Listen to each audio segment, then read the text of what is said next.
in every cell, in every line.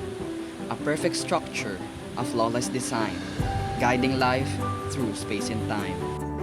Reproduction, a miracle to behold. Life begets life, a story old. From generation to generation, it's told. A cycle creation forever extolled.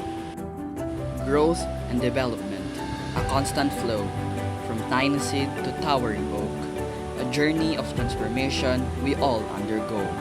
Into the beings we were meant to evoke. Energy processing, the spark of life. Fueling every moment, every strife. From the sun's rays to food we ripe. Life's vitality in every slice.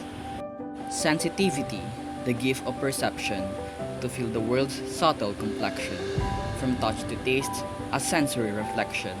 Life's awareness, a profound connection. Regulation, the balance we seek, to keep our bodies, minds, and spirits meek. From heartbeat to breath, a rhythm unique. Life's equilibrium, ever so sleek. Evolution, the dance of change, from single-celled organisms to complex range, adapting, evolving, never estranged, life's endless cycle in every range.